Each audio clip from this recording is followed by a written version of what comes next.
Good evening, YouTube. This is LocsNLoad here with another gun review. In today's gun review, we're going to be talking about the 357 SIG. Alright, so let's get to it.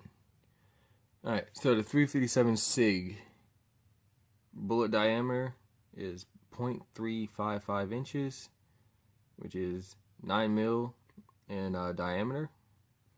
So here's a 9 mil bullet compared to your 357 SIG. You can see the casing on the 357 SIG is a little longer than the 9 mil.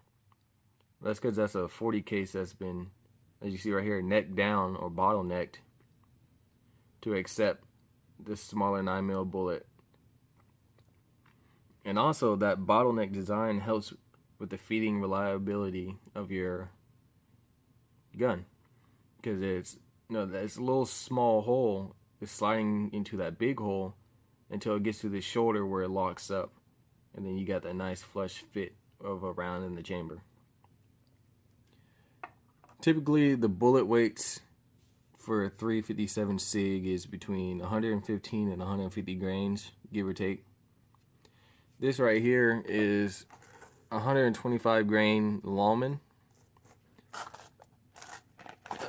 Don't see the velocity on here. It doesn't say anything about velocity. I'll look for that later. Yeah. So, on some statistics about it, according to the Sporting Arms and Ammunition Manufacturing Institute, SAMI, the pressure, your typical pressure of your 40 cal round is 35,000 psi, while the typical pressure for a 357 SIG round was 40,000 psi. And that higher velocity has some benefits. One of those benefits was a flatter trajectory for a longer distance than other handguns in or around the same caliber. So that velocity and that trajectory led to greater accuracy. So when people would test this round, they would find that the round had a lot of great accuracy. But with that higher velocity, of course, equals more recoil. Personally, shooting this gun and a 40 cal right next to it, the differences are almost the same. There's a little bit more than a 40 because it's a bigger round coming out, but the recoil is still kind of the same. And it's you can tell the difference between a 357 SIG and a 9 mil in the recoil, but as far as the SIG and the 40, they're kind of the same. Like I said, the bottleneck design adds to better reliability, feeding in the gun. And according to the Accurate Powder Reloading Manual, it is one of the most consistent ballistic cartridges that they had ever worked with, which says a lot of good things about this round. So those are a little bit of the statistics of it. You get a lot more velocity than out of your 40 or 9 mil, but you do have more recoil than your 9 mil, but same as the 40 though. That's a little bit on the statistics. Come back and I'm going to talk about the history of the round a little bit and give you guys some background information on the 357 SIG.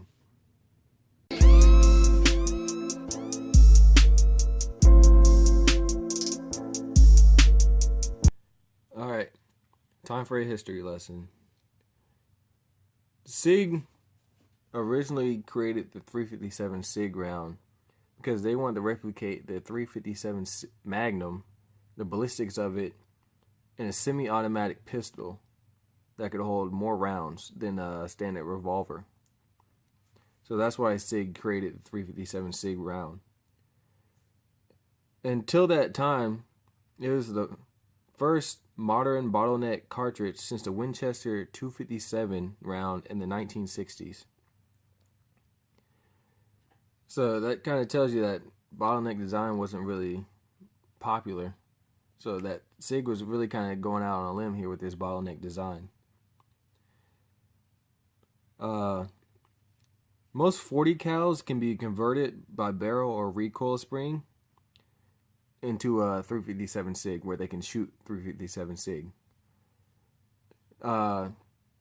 That, yes, you can do that, because I know a lot of people who have Glock 23s and they go out and get conversion barrels to shoot 357 SIG rounds. Now, I don't think you can go from 357 SIG to 40, but I know you can go from 40 to 357 SIG.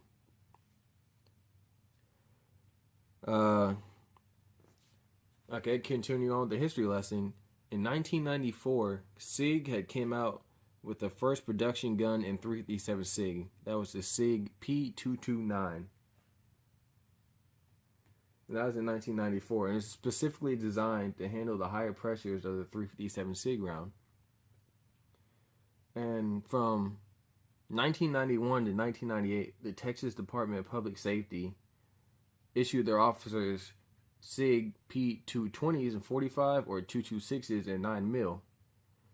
But in 1998, the Texas Department of Public Safety became the first agency to equip its officers with the SIG P226 and 357 SIG. It was an all-steel design that was made for that was actually issued out as their primary handgun to the Texas Department of Public Safety. But in 2013, they had switched from 357 SIG to 9mm because they wanted to carry more rounds per magazine in a lighter gun than their SIG 226 in the 357 SIG round.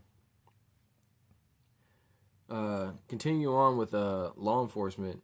Virginia PD, they had released a little statement saying that with the 357 SIG round, that when faced with attacking dogs, that one shot from a 357 SIG would stop that dog in its tracks, compared to the 9mm, where it would take multiple 9mm rounds to stop this attacking dog from hurting the officer or an innocent civilian.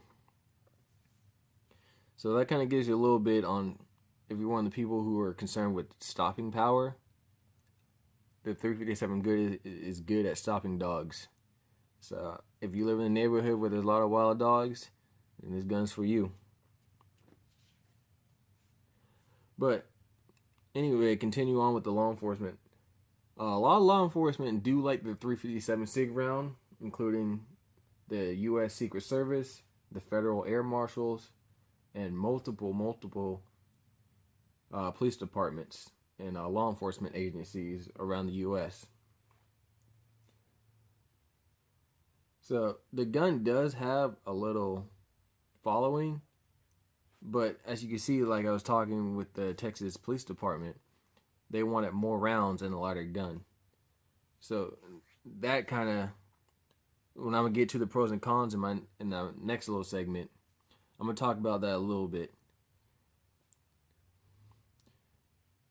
But I just want to give you guys some quick history on the 357 SIG round, to help you learn something. And the next little segment, I'm gonna talk about the pros and cons, and then I'm gonna wrap up the video. Alright, so the pros and cons of the 357 SIG round. The pros: good ballistics, good power, very consistent round, and it's a very accurate round. The cons, like I had showed you with this, $40 for 40 rounds of just some basic ball ammunition. That's not good. And on top of that, it's hard to find.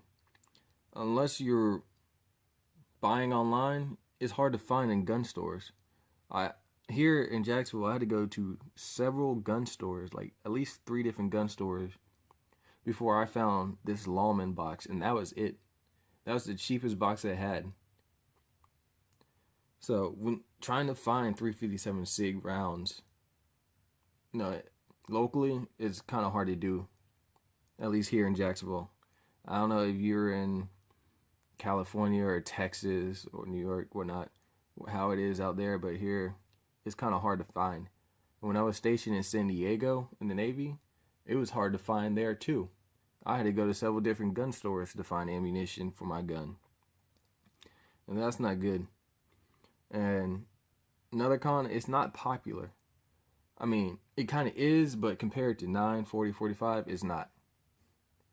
You know, it's like that kid that no one really talks to, but, you know, you're still kind of cool with them.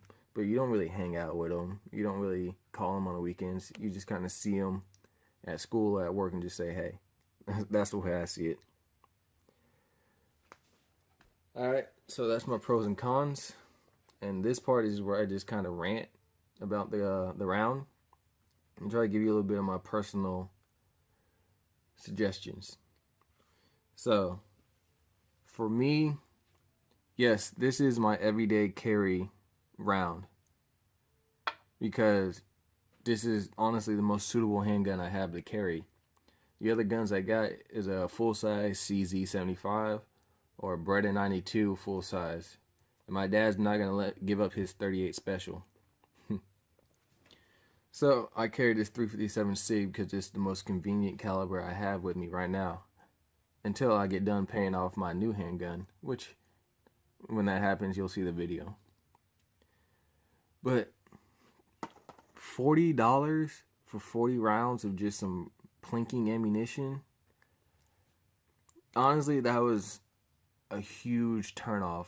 When I go to gun stores consistently asking, do you have 357 SIG rounds? And they tell me no, I haven't heard anyone ask for that in years. It kind of really dampens your joy about having this handgun.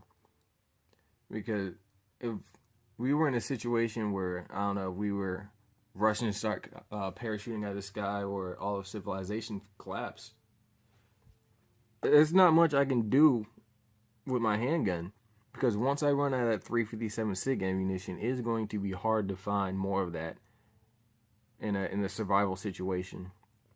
It's not like 9 or 45, which are very common, and if you had to pick up a fallen person's gun or the ammunition, more times than not, it's going to be a 9mm or 45 or 40, you know, a popular caliber that you can find readily available. 357 SIG, not so much. So those are my two huge downsides. It's expensive and it's hard to find. It never really caught on like the 9 or the other calibers, because the 9mm has been around for decades. The 45 has been around for decades. The 38 Special, same thing, decades.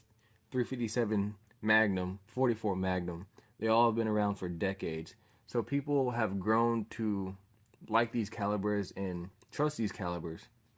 So when you get a new caliber that's coming out like this, that doesn't really have much of a track record, like 9 and 45, more people are not going to jump on that bandwagon for the new round until that round has proven itself in the real world that, yes, that this round is something I should carry. People carry 9mm because you can carry a lot of ammunition. It is cheap and it is readily available. People carry 40 because they want the capacity with the power, that nice little mix, that perfect balance, so to speak. People carry 45 because they want the stopping power. Most people look at 357 SIG and think, well, it's a 40 case with a 9mm bullet, so either I'll just carry a 9mm and don't pay 40 rounds for $40 for 40 rounds, or I'll just get a 40 and just be okay with that. If the recoil is going to be like a 40, you might as well carry a 40. If the round is shooting is basically a 9mm, you might as well carry a 9mm. So it didn't have a good backing.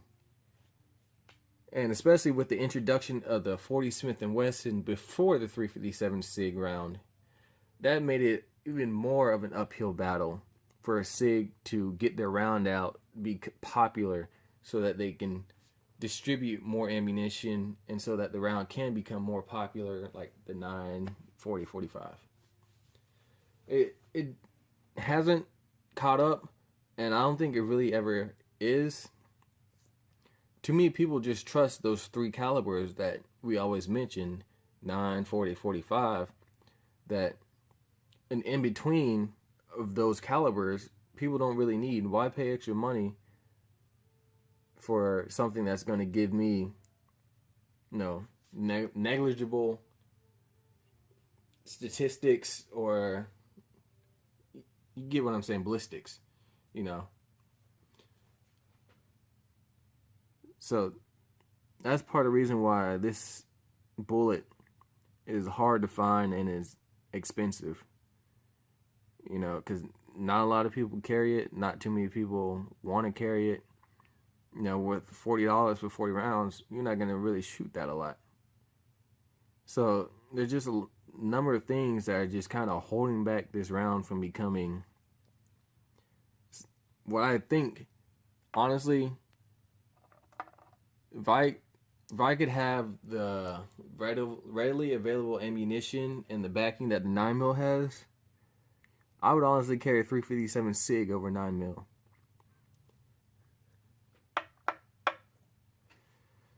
But no, I don't want the video to be too long. I don't want to bore you guys. I want you guys to actually watch the video and learn some things.